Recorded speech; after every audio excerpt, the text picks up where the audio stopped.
Salve, sono in questo momento tra le bellissime Dolomiti e qui alla mia sinistra il mio nuovo fantasmagorico mezzo, perché sì, dopo aver testato una valanga di veicoli possibili e diversi mi sono finalmente deciso a prendere il mezzo Dale, con poi tutta una serie di progettini che faremo con questo signorino qui. Quindi in questo video ve lo mostro, vi racconto un po' di cose che ho già fatto, sia di modifiche sia di piccole avventure e prove, e vi racconterò un po' di idee possibili future. E allora, senza perderci in chiacchiere, senza inutili fronzoli, eccolo qua, signori, il mio nuovo mega furgone. È un Mercedes Vito misto. Preciso che, giusto per trasparenza, gli amici di Mercedes non mi hanno dato nulla, anche se il signor del concessionario è stato molto gentile. Ciao Luigi, grazie. E quindi appunto sapete che io amo la tecnologia e tutto quanto, ma dopo aver provato un sacco di auto super tecnologiche, elettriche e non solo, alla fine ho preso un furgone diesel. Poi se te la vuoi tirare un po' di più puoi chiamarlo van anziché furgone, però vi giuro che ha tutto molto senso, perché l'obiettivo di questo signore qui è avere un mezzo sempre operativo da allestire per fare i miei video, le mie avventure, i miei viaggi. Quindi, per quanto possa far strano dirlo, è tecnicamente un mezzo da lavoro e come tale ha determinate esigenze. Principalmente quello che mi serviva era spazio e comodità, e questo diciamo che è la combo perfetta per quanto mi riguarda. Considerate che prima era blu, gli ho fatto fare la pellicola grigia opaca, che devo dire mi piace veramente tanto. Vetri super scuri dietro, in modo che anche volendo non si riesca a vedere proprio nulla. E la cosa bella è che comunque non è che è così grande, è semplicemente ottimizzato bene lo spazio. Quest'anno a me e ai ragazzi con cui collaboro è capitato un sacco di volte di doverci spostare con attrezzature per fare video, per fare esperimenti, per fare cose particolari, o magari per raccattare dei materiali in giro da portare di qui, di là, di su e di giù, e ogni volta mi ritrovavo a noleggiare un furgone. Quindi praticamente ho provato di tutto, dai furgoni mega giganteschi, quelli che usano per le consegne Amazon, fino al furgoncino Volkswagen tutto camperizzato. Per non parlare della nostra ambulanza, che non so se vi ricordate, avevo comprato l'anno scorso, poi l'avevamo sistemata, l'avevamo resa fuori strada, ci siamo fatti tutto il viaggio in Africa attraversando Marocco, Mauritania, Senegal, Guinea-Bissau, e alla fine però l'avevamo donata a questo ospedale proprio in Guinea-Bissau. Ecco, lui in qualche modo va a colmare questo vuoto dell'ambulanza, perché sì, l'ambulanza era fighissima come cosa, cioè nessuno c'ha un'ambulanza, e l'idea originale dell'ambulanza era proprio di renderla, diciamo, il mezzo da lavoro per fare queste cose qui, però oggettivamente aveva tutta una serie di problematiche e aveva molto più senso che rimanesse comunque un'ambulanza. Quindi si è creata questa opportunità del viaggio, l'abbiamo sfruttata, è stata bellissima, però lui mi sembra un degno sostituto. Vabbè, qua davanti situazione abbastanza classica, con le due poltroncine, la postazione di guida, qua il pannello comunque pulito e tranquillo, in questo caso con Apple CarPlay, perché con tutto il bene che voglio a Mercedes, il loro sistema c'ha ancora un'interfaccia che è veramente penosa. Certo non è una Tesla, ma fa tranquillamente il suo. L'importante per quanto mi riguarda è avere il navigatore, il telefono connesso, la musica e le cose varie. Però già ha due cose bellissime rispetto alla normale macchina. Uno, sei molto più in alto nel mondo, e quindi a livello panoramico è veramente una bomba questa cosa. Due, guardate qua quanto diamine di spazio abbiamo, cioè io il mio zaino, per dire, me lo tengo sempre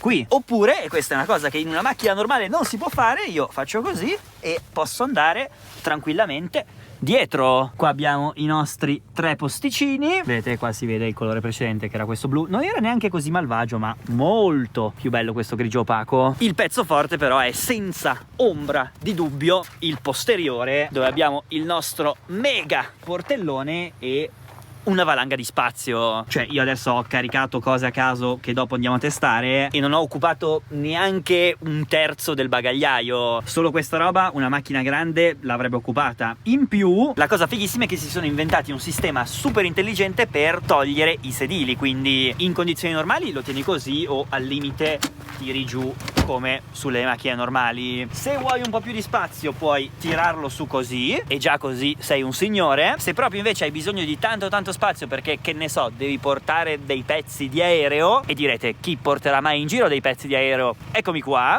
c'è una levetta e in 2 secondi di numero si può togliere il sedile, e poi all'occorrenza la stessa cosa per gli altri due. Tac, e tac. Ora, prima di mostrarvi il setup perfetto per avere un ufficio 100% operativo mobile, rapidissimo pippone sulla questione auto elettriche. Intanto ci siamo magicamente teletrasportati al tramonto. Guardate che belle le pale di San Martino. Senza fare mega discorsoni, senza fare mega polemiche, in questi giorni c'è stato un servizio in TV che ha fatto tutta una serie di cose totalmente sbagliate e disinformazione. Il buon Andrea Galeazzi ci ha fatto un bel video che vi consiglio assolutamente, perché veramente hanno fatto un servizio abominevole dal punto di vista delle informazioni che hanno dato. Io sono grandissimo fan delle auto elettriche, avete visto che ho provato un sacco di roba. È una tecnologia che ha ancora ovviamente qualche problematica, ma nella realtà dei fatti per il 90% degli utilizzi ormai non solo un'auto elettrica è praticamente uguale a un'auto normale, ma anzi alla fine della fiera risulta nettamente migliore, perché è più comoda, più silenziosa, più tecnologica, più sicura, tralasciando anche tutto il discorso ambientale. Adesso non è che voglio entrare nella mega polemica, però è anche vero che per determinate esigenze, tipo in questo caso la mia, ci sono secondo me ancora troppi compromessi da dover fare. Tutto questo per dire che alla fine ho scelto il gasolio, perché anzitutto di cose così grandi elettriche fondamentalmente c'è solo l'E-D Buzz, ma se fai un viaggio quello poverino c'ha un'autonomia abbastanza ridicola. L'ho provato, fighissimo, ma non è proprio il massimo avere 250 km scarsi di autonomia in autostrada. Oltre al fatto che lui ha addirittura la possibilità di metterci sotto il gancio traino, di trainare cose fino a 2,5 tonnellate, cosa che nessun mezzo del genere elettrico farebbe. E soprattutto visto il fatto che io non ho un lavoro dove devo fare casa lavoro e magari usarla in città e usarla solo ogni tanto per fare qualche viaggio lungo, ma appunto sono spesso in giro per l'Italia, a destra, a sinistra, devo spostare cose grandi, cose più piccole, ecco che appunto devo avere la libertà di gestirmi come voglio, cosa che con l'elettrico dalla mia personale esperienza risulta ancora complicata. Sì, in parte è per la mia disorganizzazione, ma in parte è anche perché tante opportunità che capitano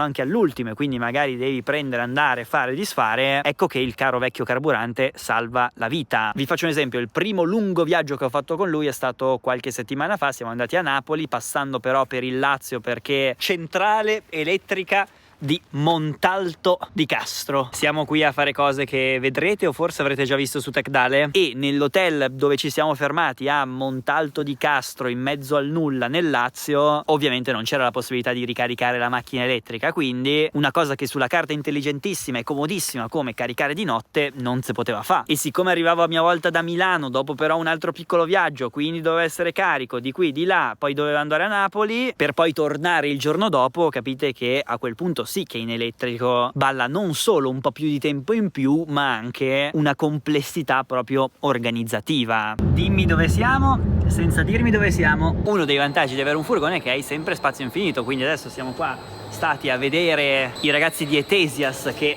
stampano cose in 3D con questo braccio robot fighissimo. E che fai? Non ti porti un souvenir stampato in 3D? Quindi ci rubiamo questo pezzo che useremo come vaso. Guardate che bello il Vesuvio davanti a noi. Ora si ritorna al nord, e quindi veramente io, per le mie esigenze particolari, in questo mezzo ho trovato davvero la soluzione definitiva e il giusto compromesso tra tutto. Ma adesso, intanto che le Dolomiti si colorano di rosso, vediamo un po' di unboxing e cose che ho comprato per questo signorino. Bene, primissime cose arrivate per il nostro furgone.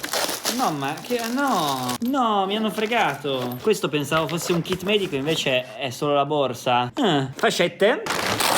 Questi sono quegli affari per rompere il vetro in caso di emergenza, con anche il taglio cintura, una rete elastica portaoggetti, il triangolo di emergenza. E siccome i nostri amici tedeschi hanno pensato a tutto, ma non che puoi fare una foratura, questo è il kit di gonfiaggio e schiuma di emergenza. Direi di passare alle cose più serie. Sì, scatole, ma soprattutto scatole contenenti scatole e altre scatole. E questa è una scatola.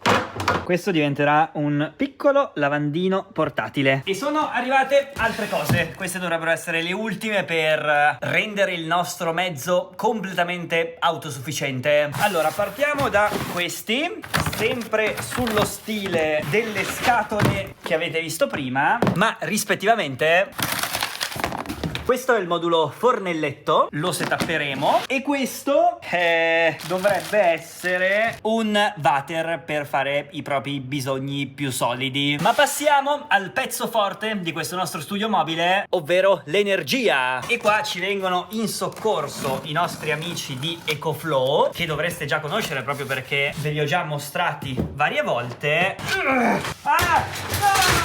Che disastro. Questo bestione è l'EcoFlow Delta 2 Max, dopo ve lo mostro in azione, che va in accoppiata con i pannelli solari. Eccoli qua, questi sono quelli da 220 watt in questa custodia molto comoda, devo dire. Anche qua non sto a mostrarveli perché li vediamo direttamente in azione. Quindi carichiamo tutto e partiamo. In tutto ciò comunque zitti abbiamo fatto già 5.508 km in praticamente un mese e mezzo. Tra l'altro qua sotto abbiamo 190 cavalli, 4x4, trazione integrale, quindi anche per tutta una serie di avventure future, magari un pochino fuori strada, possiamo ragionarci. Adesso montiamo il campo base. E buongiornissimo dal nostro Vito ghiacciato. Pazzeschi i cristalli. Ecco, su questo un'elettrica per esempio potevo tranquillamente riscaldarla dal letto e arrivare con già tutto sbrinato, una Tesla perlomeno. Ma iniziamo a setappare la nostra piccola centrale indipendente. Abbiamo i nostri pannelli, là, vedete? E andiamo a piazzarli sul nostro tetto congelato con tanto di sole che sta uscendo. Che spettacolo, sembrano fatti apposta. Molto bene, vai sole, regalaci elettricità. La cosa veramente bella però non sono i pannelli, ma la nostra mega batteria da 2048 watt ora, che ha qua tutta una serie di USB e USB-C fino a 100 watt, schermino con tutte le informazioni, e dall'altro lato abbiamo ben 4 prese Sciuco in corrente alternata, accendisigari e soprattutto in questo caso l'attacco diretto sia per la ricarica sia per attaccarci i nostri pannellini solari. Quindi facciamo passare qua dentro altro cavetto e lo andiamo a connettere qua, e così siamo totalmente indipendenti dal punto di vista energetico. Ovviamente si può caricare con i pannelli solari fino a 400 watt, che tra l'altro permettono di ricaricarlo in sole 2 ore e mezza. Si può ricaricare con la corrente di casa, si può ricaricare con l'accendisigari della macchina, e poi come avete visto in tutte queste porte si può attaccare qualsiasi cosa, perché da qua escono fino a 2,4 kW con 4,8 di picco. L'altra cosa bella è che è super modulare, quindi va benissimo per situazioni tipo questa, ma volendo è anche super espandibile, se ne possono mettere fino a 3 insieme, e si può usare potenzialmente anche in casa con il microinverter di EcoFlow, con i pannelli solari come accumulatore, per andare a ridurre quelle che sono le spese e le bollette. Tradotto, sarà un compagno fondamentale per tutte le prossime avventure. Pensate che quando abbiamo fatto il giro in ambulanza ne avevamo portato uno, ci ha salvato letteralmente la vita. Nel mentre ho svuotato tutto, così potete vedere quanto spazio c'è qua dentro, e anche questo sistema molto figo di rotaie per mettere i gancetti. E ora togliamo i sedili. Mamma mia, guardate che roba! Il sedile singolo è leggerissimo, i doppi sedili non è stato così semplice, devo dire. Tavolino, sedia, ti metti qui, tiri fuori il tuo computer. Compagni di viaggio, come al solito, i nostri mitici SSD Samsung T9. Questi sono entrambi da 4 tera, quindi sono totalmente indipendenti anche dal punto di vista della memoria, ma soprattutto super compatti, super veloci, fino a 20 gigabit al secondo, e anche belli resistenti perché sono fatti per resistere a cadute fino a 3 metri di altezza. Quindi ottimi sia per fare backup sia per lavorare con progetti per esempio direttamente qua su, che si interfacciano direttamente col computer. Consigliatissimi, ve li lascio qua sotto in descrizione. Quasi mi dimenticavo, va bene che abbiamo memoria, ma che fai? Vuoi non avere internet ad alta velocità anche potenzialmente quando sei in mezzo al nulla? E qui infatti abbiamo il nostro Starlink Mini. Ci ho fatto un bel video su TechDale dove lo testiamo, vi spiego e vi racconto.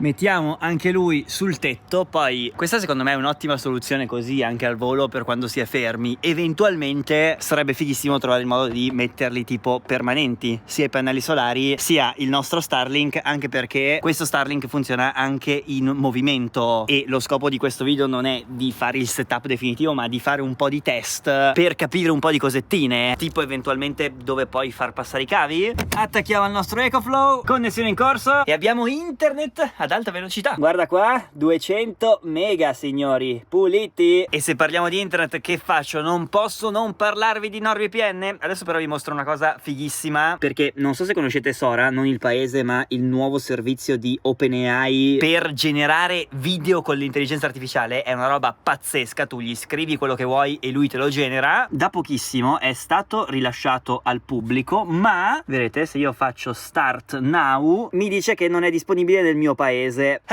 Ci vuole ben altro per fermarmi. NordVPN, ci colleghiamo agli Stati Uniti d'America. Siamo connessi esattamente a New York. Perdonate lo schermo sporco, devo pulirlo, giuro. E guardate qua, come per magia verifichiamo di non essere un robot e Sora funziona. Queste sono un po' di cose che ho generato a caso, è veramente pazzesco. Quindi se volete provare Sora vi serve per forza NordVPN, che poi è utile per un sacco di altre cose, e come al solito vi lascio qua sotto in descrizione il link con lo sconto più sconto di tutti. Prossimo test di setup, zona cucina. Guardate che robetta, abbiamo il nostro lavandino a pompetta, è semplicissimo, basta pompare, dai, e poi viene giù l'acqua, è fighissimo.